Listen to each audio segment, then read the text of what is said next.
Welcome back to MSI 2025. Gen.G finding that first win. Now, again, it's been a bit of a red herring here at the tournament thus far. I'm sure the T1 fans feel as such, but could it be that there's something in the water? The tides mayhaps turning. I feel like I've said this every single year, and every single year I've been wrong, but maybe today is a different day. We're not at Worlds, that's all I'll say. When it comes to Gen.G, their performance, I think they have been, at least over the last year, still extremely consistent. And I think in that game one, we saw T1 really reach back to a very specific strategy that I think they have more to offer than just that, right? Like, I think they played really heavy on the plays we saw work against BLG, trying to kind of get Gen.G off their tempo, trying to go for these big Baron plays. Gen.G said that's not enough. Yeah, and that's where the difference maker was just how well Gen.G knows this T1 core and kind of can expect the moves they are going to do, especially with a composition like this. And in particular, that Baron fight that we just watched back is, as soon as that comp from Gen.G caught on to someone, in that case it was Doran, right? They were able to just kind of go forward, pick off the targets. Oh. Wow! That's a T1 fan, by the way. I'm telling you right now. It is the circus. It's fair. That's we did see great. the Baron circus. That's amazing. Gen.G were prepared. Gen.G bought the tickets to the circus. Not every team does. You know, you got to be ready to contest. BLG did not buy tickets to the circus. did not. It is definitely too early to say whether Gen.G owns the circuit. I think that's what this series is about. Yeah. Because in game number one, felt like they read them very well. And going into MSI, these two members were the most criticized, Ruler and Duro. Duro, in definitely the most high-stakes games he's played so far, had an amazing Nico, right? Got the blind pick, which into carry really can sometimes backfire. And then Ruler, that Jin performance was insane. It was incredible, right? And even for a game that started with Doro giving up some sums, Ruler giving up some sums, the fact that they held on and managed to find their form in those crucial fights, in those picks, is big. Because you've also now taken the Nico away, which is a champion that Carry is no stranger to. One of the big playmakers where Carry often can be the difference maker in the context of these two teams going toe-to-toe. One less option available to do that. A reminder, of course, T1 on blue side, they get selection as the team that lost the previous game. No surprise that they have chosen blue and need to see now that adaptation. You mentioned before, hey, this is classic T1, but they have a lot more to offer. There's a lot more going on in the compositions. The question for me, to both of you, and I guess the T1 is, do they continue to prioritize these safer blind picks for Faker? It felt like it worked out in the early stages of the game. They didn't have that weaker lane phase that we were concerned about, but they also didn't convert it to that win. I'm actually looking at bot lane again. I feel like T1, like the platonic ideal of this T1 team is still if this bot is able to get a really early push and either unlock it so they can initiate swaps if they want to, or just generally unlock Kyria on the map because he can be such a menace on such a wide variety of different picks, right? As we see the Sion, Vi, and Galio banned on blue. And then the Varus is going to stay off the table for Guma. We all know why. And if they don't ban Rumble here, I think it's very easily telegraphed by T1 with that Galio ban that that's what they're going to be looking towards. I expect that Gen.G will ban it away unless Keen has something else. The Ornn for Keen has not been great. He's had a couple of really rough games on it, even going back to last year. But it looks like Gen.G still not going to be bothered, and instead targeting Faker's champion pool. That does mean that the Taliyah this time around is open. Yeah, the Taliyah is up, and then I fully expect Gen.G to potentially take that Rumble away, right? Because that is also still up in this draft for Keen. It does mean that they basically have to pick Xin Zhao here, right? So I think Rumble 100%. Xin Zhao is the big opener. Giving over both Taliyah and Xin Zhao when it's both one of Owner's best champions plus an incredible 2-2. Can't do that. Yeah, you absolutely can. Owner is, I think, the best Xin Zhao in the entire world. Giving him that just gives him license to basically do whatever he wants in the game, whenever he wants. So we'll see if we end up getting that through from Canyon, because otherwise, yeah, that could spell a really nice early rotation for T1. The question is, they know it, we know it. Xin is the pick. If they don't pick it here, Owner will pick it. Is there something that Canyon wants to counter pick with? I don't think such a thing is... Okay. Double solo lanes. We have the Rise, we have the Rumble. The short range Rise, we know how impactful the champion could be overall. We've got Rumble, one of the strongest top laners on the patch, but it means giving Owner that Xin. And you talked about it, right? The way that the platonic ideal of this T1 team is when they get going early, and such a big part of that is aggressive picks like the Lucian or aggressive junglers like the Xin Zhao. Yeah, also Lucian, something that they do not want to give over to Ruler specifically, but yeah, we have the Lucian Braum coming in. And we'll see if Gen.G do decide to round their comp off with, or their first 3 picks with the Xinjiao, or if they want to. Yeah, I was looking towards the Skarner. Maybe that's also why they didn't. Canyon has been super consistent on the Skarner. Also one of the few champions that I think recently has been able to actually have early game impact on. Obviously with something like Wukong, you're not really expecting that, but he has really stepped it up in terms of early effectiveness, and it specifically with the Rumble makes for some disgusting team fights. If you look at T1, they're all short range. If you're ever in range of an Impale, you are getting toasted. Yeah, I was going to say, I'm glad you brought up the early pressure, but it's also these team fights. So many clutch Gen.G team fight moments actually have been from Canyon being able to get some insane suppresses off onto the team, and then the Rumble ult coming on top, the Rise able to join whenever. Now we see the Xin taken off the board. Makes perfect sense, and you highlight it, right? I think a lot of people look at this matchup recently, they know that Gen.G are the expected favorite, they see all the co-streamers, pretty much everyone put Gen.G at the top of the list, but we look back to the last time they played, that game 1. It came down to Gen.G being clutch. It wasn't just total dominance. Game 2, of course, was, but it's something that's important to remember is that players on the side of Gen.G can be clutch, and now we're seeing a lot of these picks limited. Bot lane, going to be who suffers on the side of Gen.G. Jungle, of course, going to see 2 bans taken away there, the Xin and the Trundle. Wonder what the Gen.G bot lane is going to go towards. Gen.G have been picking with this exact pattern now. The Nico, one of the stronger picks, of course, taken away from Duro. There's a decent amount of engage you can still run into Braum. You just kind of have to accept it. In lane, you can't do too much. But thus far, the Gen.G comp doesn't have too much hard CC outside of just that Skarner. Unless, obviously, Chovy is able to get on top of someone. The Alistar is also going to get taken off the board. What does Gen.G want to go towards here, and what are the counter picks going to be? I'm leaning towards an Ornn for Doran here. That has been one of the more consistent counter picks into this Rumble. And what is Owner going to go towards? I think one of the big things we have to look at with the Culling, with the Taliyah, pretty effective range advantage outside of that equalizer. Can keep these champions at arm's reach. So how did Gen.G shake that up? Skarner, one tool, but a bit telegraphed in his engages without a flash. Now, pairing it with that much more aggressive hard engage options in the Rel. But of course, into the Braum, it can be tricky. Yeah, and they're going to wait to see what T1 end up locking in before they pick Ruler and a bot lane for him to go up against this super strong Lucian. Ooh. Taking their time. And it's interesting because you mentioned how important the bot lane was for T1, and it seems like Gen.G respect that because they're consistently giving counterpick to Ruler for the 2nd game in a row. Not something I'm really used to seeing in the context of this meta, but now it looks like your dreams will be answered there, as we now have an insane wombo combo front-to-back dream from the side of T1. The Ornn and Braum together, the Jarvan to really kick things off. And this would be obviously comfort for Ruler going way back. I think this is a lot more within the current meta. As long as you get an AD carry that has a way out of a Cataclysm and out of an Ornn, that's really all you're looking for, right? Even being able to not have to deal with the culling is a big win for Ruler here. Yeah, and I think that's why they kind of wanted to wait to see the full composition, right? But Ezreal does deal with a lot of things that T1 kind of want to throw at the AD carry because he is so slippery. And he does kind of give you some pushback in that bottom lane as well. Do expect this time around to see Guma and Keria have a much better time in the 2v2.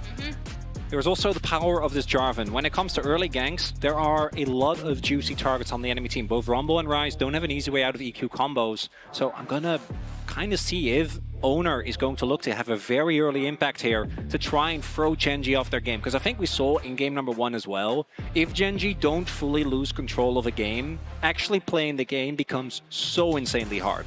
Yeah, and I'm also looking at what goes on in mid, right? Because I think Faker really excels when he is on these picks, like Taliyah, that really showcase what a mind he has for the game and give him the ability to affect other lanes really easily. So in watching some of Owner's early pathing, I'm super curious to see where he's going to decide to go and potentially maybe affect his lanes early. Importance of that J4, right? Can have the early impact. Level 2, level 3 ganks, not uncommon. Often a champion that's deprioritized. I see a little 3-camp gank. I'm always a fan. I'm always talking about this in LTA too, where it's like, can we please just see some early action, you know? Look, we were around in Season 3. So was Faker. He's no stranger to a 3-camp gank. It's been a long time since we've had that meta. Let's see if the level 1 has any blood for us.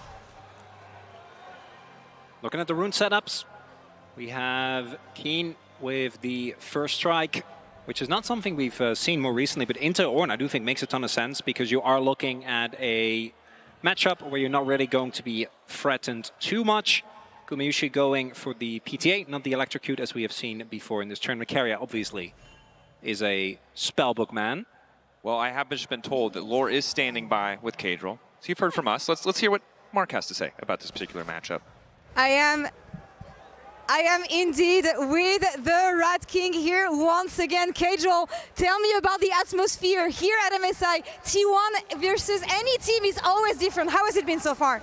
The crowd is crazy. The noise is insane.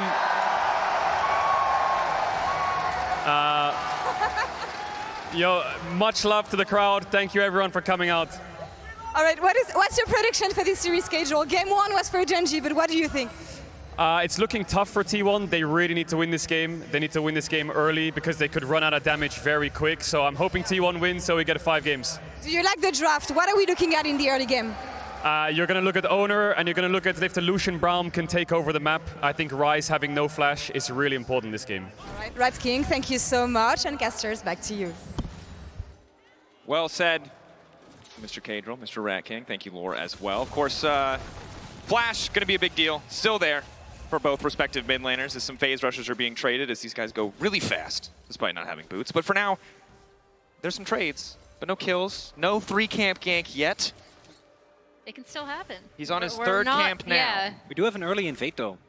Owner did go in. The level 1 for T1 is obviously way stronger, so there wasn't really too much that Gen.G could do. I am not sure when it comes to the pings, whether they spotted this. Based on Canyon's pathing, I'm gonna say maybe not. We'll be able to pick up his chickens, but his red buff and his Krugs are already gone. Yeah, he definitely doesn't know. So nice little sneak away here from Owner. Gonna be able to build up a pretty substantial CS lead.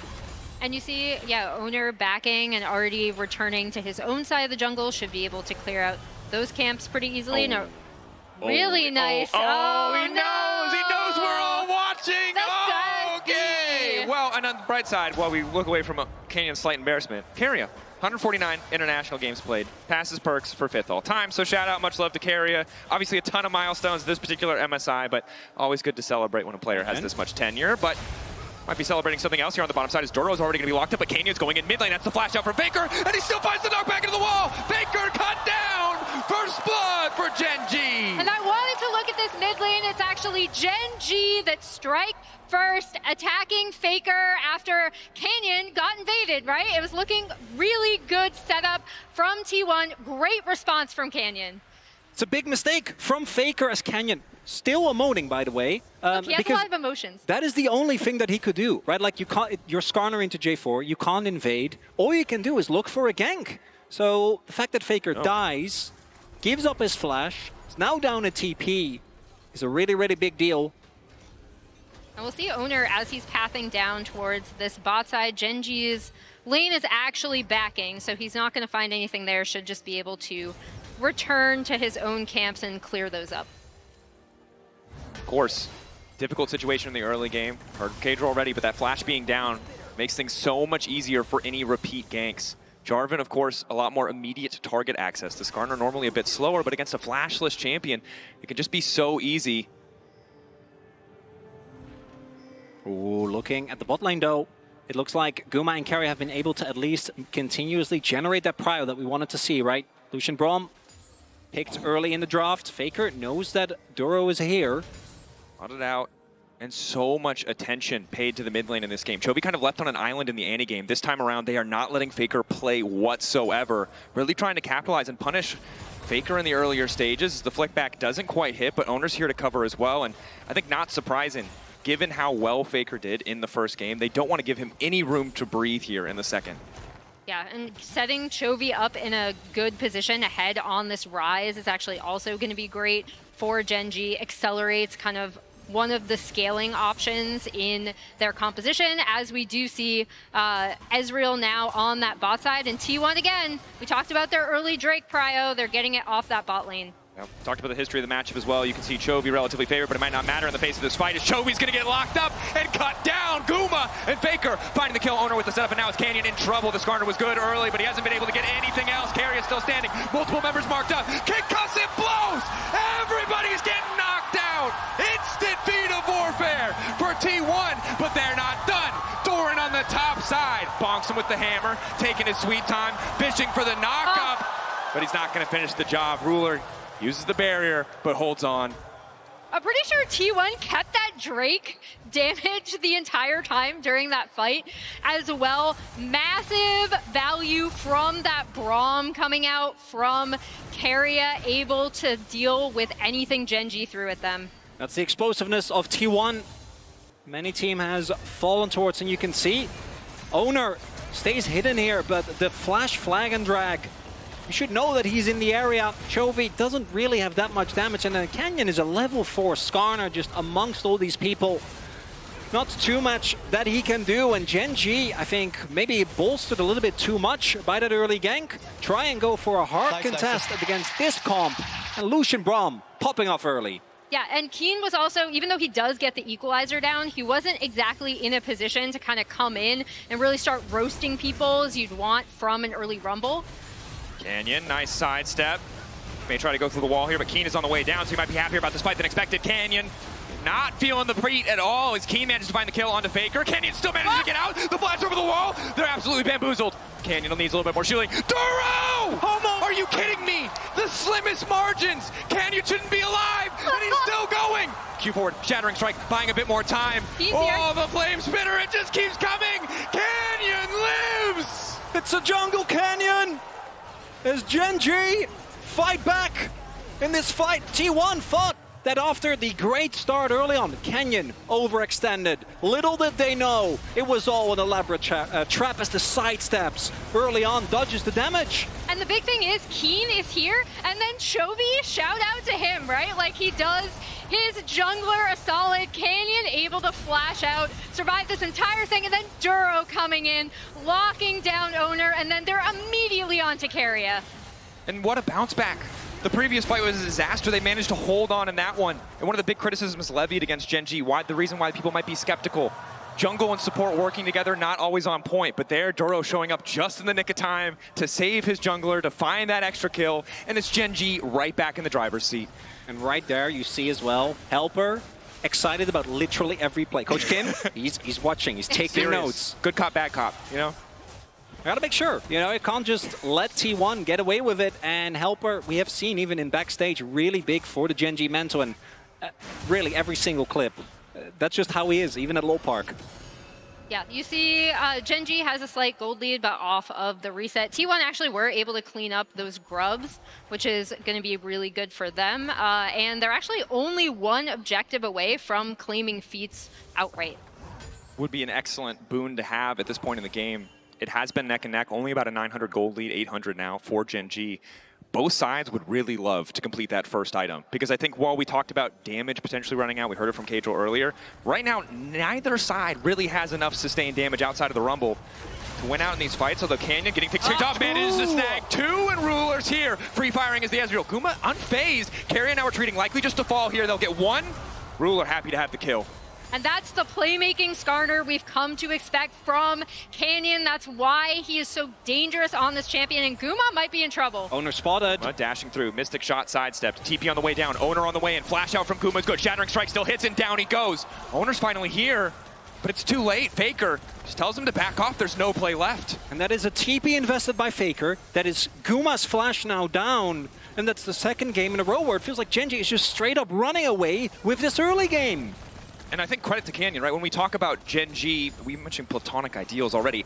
Gen.G are that precise team, right? But when it's time to step on the gas, when they know they have an advantage, when they need to push it, when he needs to find a gank, Gen.G can still do it. They find those plays on the bottom side, and T1 are the ones left wondering what the hell is happening. Yeah, and the big thing is that Chovy is now in such a good position. RD3, 1 and 2 on this rise. Should be able to lock that first item in soon off of this back. Yep, there we go. Roa, that's going to make him so much more difficult to kill now. For 10 minutes, and Keen with First Strike in particular, if you can get your early spikes, sitting on the biggest gold lead in the game, by the way, 1,000 for this Rumble, courtesy of his own early skirmishes, it snowballs so quickly because it takes, right, part of the damage that you do. If you have a very early Leandris and you're just farming that again and again and again, and T1, they still have a lot of aggressive power when it comes towards this front to back, right? There's the Ornn, there is the Jarvan as well, and there is a lot of CC that can kind of play the way that Gen.G did in the previous game. They can, but we'll see how Gen.G kind of want to set up potentially around this Drake. Because I am not sure if T1 are going to want to fight them. But T1's going to start it out. T1 kicking things off. Gen.G not in a great spot. Do have the necessary vision to try and contest. Ruler off on the side seems to be the target. Duro locked up, flipped back, doesn't have the chance to do anything. Excellent block on the ulti coming in from Ruler. Solid pick to start the fight for T1. And now Gen.G, they're starting to reconsider. You kind of set that up, Dracos, with the pick potential, right? The Braum to Leah combo coming in clutch for T1. Look at that TP. Canyon. Doran's on his way. Ruler still standing. 1,500, it's going to be the flip. Chovy potentially locked up by the ram. Locked down in the pit. T1 already found one. They're looking for another. Chovy off on the side. As T1 descend, and Keen trying to make the difference. The Realm Orb not coming on time, and Keen cut down! And Gen.G, they knew that was happening. They knew they were a member down. They knew that Keen's still at the base before he could TP because he was sitting on a monstrous amount of gold. He only had a Haunting, guys. Instead, they overcommit like they did in the first Drake fight. T1 take the gold lead back and 2 Drakes to nil. And it started with getting that pick, right, in the mid lane. T1 able to then make it at a numbers disadvantage. And here we go with the Keria ult combo on top of the Faker flick. Duro is dead for this, and that is the go button for T1, right? And I was kind of surprised that Gen.G continued to try to contest this instead of just soft contesting. Especially with Chovy being Rise, right? Unless you flash, once they get on top of you, you're not going to be able to get an easy way out. There's way too much CC. Maybe looking for a quick exit, but if everyone on Gen.G is there, you're just going to get burned down. In the early game, a back and forth here as T1. Those 2 Drakes are going to be a big deal as we get towards the mid-game. They certainly are, and you have to be so confident when you go for these fights against the Braum. Keria has been getting such insane passive value in every single fight because they've just been messy, they've been scrappy, and it's been a super back and forth game. The initial camp steals into the first gank from Canyon, the fight where Gen.G fumble a bit despite finding that kill, and then they immediately get a fight back, and here we have this just continuing in this trend of trading fights, and at this point, neither side with a massive advantage. It is, to your point earlier, just those Drakes, the convenience of being able to set up around the threat of Soul Point as we see the red buff hotly contested. And this is pick T1. The moment they get a slight lead, they feel like they're ahead, they're going to be pushing into your jungle. They're going to be taking your camps, and they're going to be looking for chip damage on anyone they can find.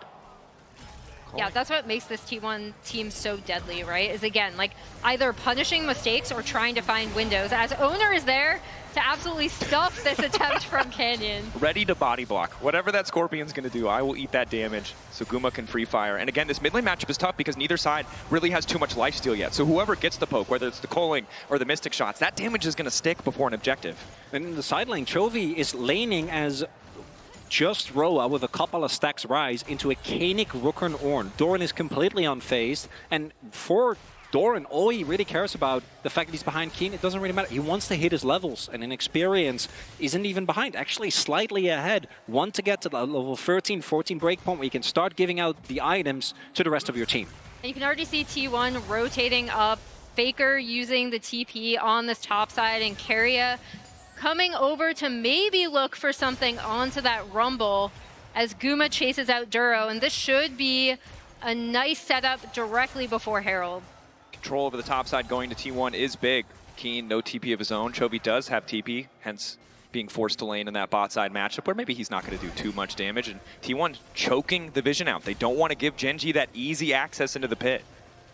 Yeah, they'll be backing, and reset should be in time just after this Herald spawns. They should be able to get into position, but again, they have to force Gen.G to respond to the push in mid, respond to the push in bot, right? This is such good setup from T1, and yeah, they're already on it pretty much at spawn.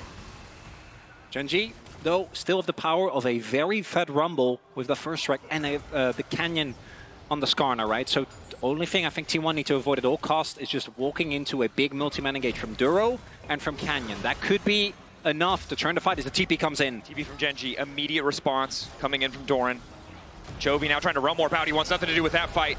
Lockup goes there onto Duro. Faker looking to follow. Goes over the wall, but he's all on his lonesome on this side. Doran quick to follow up as well. Colin coming out. Guma knocking him down. Canyon needs to get out.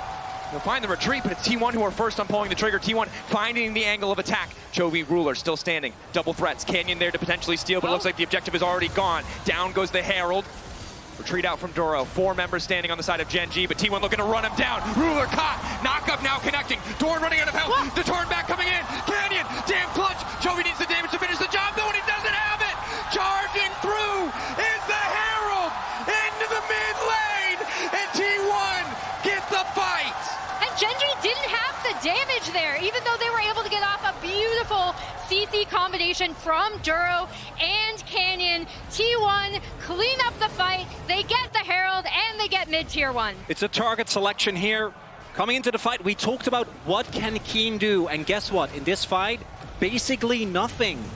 Thanks to the engage from Doran with the flash ult into knockup, saves that fight. If Keen gets even a little bit of damage from the equalizer, if you look at how close that fight ended up being, could have been the turning point. He is so insanely strong, but instead what happens is he gets blown up, and then even though the Gen.G frontline does a good job of layering the CC, softening up the targets, softening up for who? And for what? Because they don't have the damage to cut through these health bars. And we talked about heroic ultis from Canyon, and this was one of them, but they're not at the point in the game where Chovy can bear that damage burden alone. Ruler can't hit the right targets, right? The Braum, the front line, so difficult to get through. And Gen.G biting off more than they can chew. We'll see if they make the same mistake twice. Again, Keen, the player you need to keep your eyes on. He was the one who was picked off. He's the one with the gold advantage and the power to change the fight. T1 know it as well. No reason to risk, but it is Soul Point. Faker poking, prodding on the side, contesting a bit of vision, making sure Gen.G feel threatened. But T1 not hesitating to risk the flip. Faker wall. Canyon, they don't see him. Faker wall the zone off. Equalizer to start things off, keeping them in the fight. Canyon going over, but who's going to get it in the end? Eyes on the Drake, but Faker laying down so much damage to the Drake might not even matter. Guma continuing to free fire. Uncontested his door, just barely makes it out. No, he will get cut down. Canyon finds a good ulti, but Chovy zone from the fight. The Rise doesn't have the range, but T1 sure as hell have the damage. Another fight in their favor. Canyon still in the area. Might look for a possible steal. Desperation play from the Skarner. He's not seen. 2.5k. Getting lower. Not spotted. Doesn't know. Doesn't know. Goes in, goes right back out. But now the chase. Hex gate.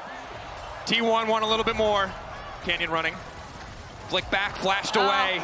Oh, they get the flash as well, and that makes it that much more devastating. And T1 are finding these fights that CC isn't layered with the equalizer, so it just doesn't do enough damage. And again, a crucial member of Gen.G gets blown up in the fight as Doran again hits the mark. Yeah, I was gonna say the Doran and Faker combo coming out from this fight to immediately get onto Ruler, kind of take him out. And even though Keen is still doing a really solid amount of damage, there's still just not enough damage coming out of this team to clean up T1. And that's Soul Point. That is 26 kill in 18 minutes. I was really excited to just have a nice chat with you guys. You know, our LCK games, sometimes we have the opportunity for that. Not today, not today. Not today, not in this game. Not with T1 in control of the tempo. Definitely not. And one thing that I will say, Guma looking powerful, but may have been picked off. Carrier here to body block and try to cover. Guma sidestepping as best he can, but they're moving their way around the Unbreakable. Down goes the Equalizer, and Guma cut out of the fight. Ezreal ulti from Ruler is good. The fight's still coming through for Gen.G. They found the angle, and they're taking it. Quick double for Ruler. We talked about Ruler being taken out of the last fight. Guess what? He just is now back in the game off of a really crucial pick from Gen.G. Closer to the 2-item spike. Both Chovy and Ruler, tiers fully stacked. Once they get that, it's going to be a nice influx of power for the coming fight. We're still far away from Baron. It's a breakneck speed. You highlighted it beautifully, Mao, but Baron not on the table. Otacon 20 seconds away, though. Maybe the angle of attack for Gen.G. Yeah, the big two things we have to watch out for are that Otacon and the fact that they need to contest T1 on this Hextech Soul. You do not want to give this team composition, especially Gumayushi Lucian, a Hextech Soul. As stroke of irony, as it's Guma that kind of gets caught in a spot where Ruler often has been found. Really good immediate collapse, and you see T1 try and maybe salvage the fight, but the moment that Doran also gets slammed into the wall, decide the better of it is Ruler knows that they are not out of this game yet as Otacon has been started up. Doran trying to get in, ready to blow the horn if he has to. Owner, it's so hard to deny him access to the pit. Doran getting chunked out, still 5k, they can't really afford. Instead, they're turning. Gen.G collapsing on the flanker of Doran, but here comes Faker laying down the wall. All D leverage. Only one member going to get knocked up. They want to burn through Chovy. 4k on the objective. They're not going to be able to finish it, but now the fight breaking out. Keria trying to find the angle. Gumayushi throwing down the calling, and all of Gen.G is starting to fall. Chovy and Keen on the run. They can burn whoever they want, but it's not enough to take the fight. Doran unfazed. Keria stepping up. Faker to follow through and bring it home. 7k on the Otacon, but it belongs to T1. The T1 not going to let a single pick stop them from doing what they love, which is fist fighting to the death. As the crowd goes crazy, Otacon goes the way of T1, and the odds of this series going to 1-1 are looking good right now. And the crowd deafening, there's no way, there's no amount of white noise in the world that can stop Gen.G from hearing it. The sixth man for this T1 lineup. And again, the perfect world for Keen. You can see it. The 2k individual gold lead, but without him in a fight, it is a 6k relative deficit for Gen.G, and that's devastating. It's devastating, and I actually thought Faker, being able to separate with the wall was kind of the setup for that fight, right? Because Gen.G were kind of stymied and kind of caught with like, okay, where do we go? Who do we want to jump onto? And now T1 in very solid control of this game. And what happened there as well is that they tried to look for Doran, but I think he took a path, and you could see Canyon going towards upper part of the brush, expecting Doran to walk back to his team, but he just walked down instead, and that means they couldn't get the pick onto Doran, which means that Canyon was overextended. And I think Gen.G with a desperation play there, and now again, the gold lead already rough, but T1 have 3 Drakes, and you cannot again. Of all Drakes, I think Hextech Soul is the most unplayable. There's just no way you get to play the game from any point onwards because the slow is so debilitating. They also have the ornaments, and the one lead that Gen.G had, the flowers, now mitigated as well. Definitely are. The big thing, not a third completed item here for Guma or Faker yet, but they're on the way. So a brief window, or at least in terms of completed items, Gen.G are close. But this fight is going to be incredibly difficult. You can see they don't have control over mid. The range of the Ezreal, the ulti, not enough to give them that mid lane push in the face of Guma, who has that extra PF sword, that extra pickaxe. And you see how T1 have done such a good job, right? We have this, we have the Ornn already TPing bot, and they've already pushed into this bot side jungle. It's a perfect setup to really put Gen.G in an advantageous position where they have to check into Fog. Again, it has to be a one-more combo. It has to be a combination of Canyon and Keen, maybe Duro, finding multi-man ultimates if Gen.G want to salvage this fight. Ulti from Ruler only connecting onto Carry. Off on the side, it's Keen! Caught off once again! He buys an extra second, but it just does not matter. Down goes the Rumble, the equalizer decent, but the follow-up is just not there. Carry a body blocking, keeping Chovy out of the fight single-handedly. He's going to be able to realm warp to safety, but Canyon with the pullback. Can it be the face that turns? Faker stunned, not able to find the follow-up, but the flick back into Chovy, it's good! T1! Find the angle, find the fight, find the pick, and just keep the ball rolling. Gen.G shell-shocked as T1 break into the mid lane. It's a layered engage from T1.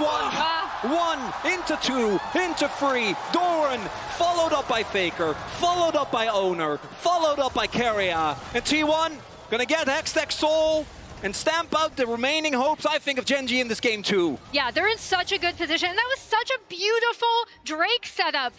Gen.G had no choice but to contest, especially after what I thought could have been a very early wall from Faker, and a bit costly, ended up corralling Gen.G into a point where immediately T1 is going to jump onto Keen as he comes around here. He is taken out of the fight so early, and that's crucial because he's still so much of Gen.G's damage. And while this is the priceless moment of the game, the cost for Gen.G making that misstep, for Keen again getting caught out, is Hextech.